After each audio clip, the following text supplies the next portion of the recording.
Hello, everyone. Thank you for joining me. This is Lucretia with another candid conversation. I really appreciate you for tuning in today. So, today, our candid topic is being still. Are you like me and sometimes you just have trouble just being still? I don't have trouble being still physically. That's the easy part. But it's the mental stillness that kind of gives me trouble sometimes. I'm reminded of the scripture today in Psalms 46:10 that says, "Be still and know that I am God." And so sometimes when we hear that scripture, it may seem a little bit confusing to us, and we're like, how can I possibly be still when there are so many things that I have to do, even when it's a time of rest? I totally get it. Sometimes it takes a moment for me to still my mind. That means not having my mind to run 15 million places when God just wants me to get still and He wants me to get into His presence. And when He wants us to get into His presence like that, more than likely, it's so that He can give us instructions. So when God asks us to be still, it doesn't mean that we're going to have to be still forever. And it doesn't mean that He necessarily doesn't want us to do anything. But I find that lots of times it's when He is drawing us closer to Him, closer to His heart, and closer to His mind, and closer to the way that He wants to do things in us and through us. But being still in such a busy world is a very difficult thing to do. So, how do I still my mind sometimes? Well, worship. Worship stills the mind when you just put on soft worship music and just get before God.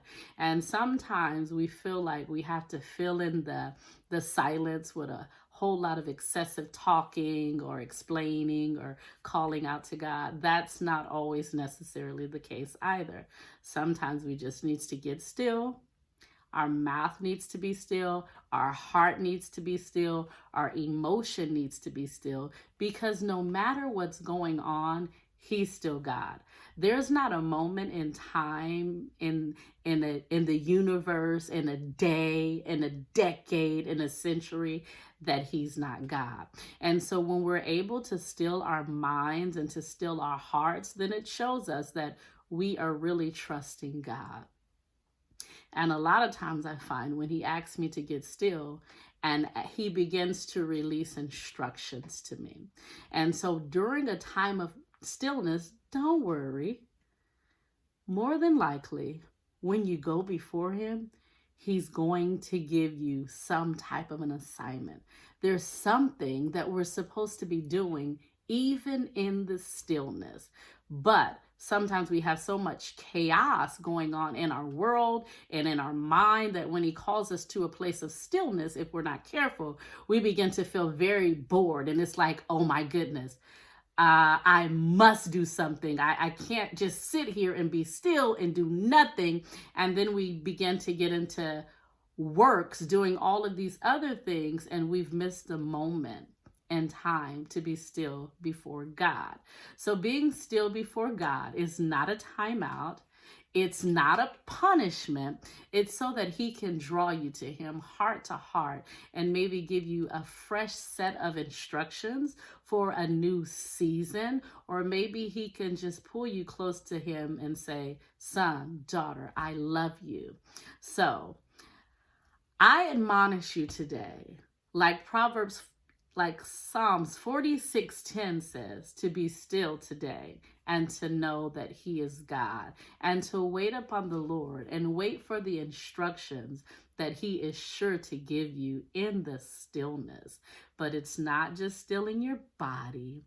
It's more than likely stilling your mind and stilling your soul. And sometimes that's the hardest part.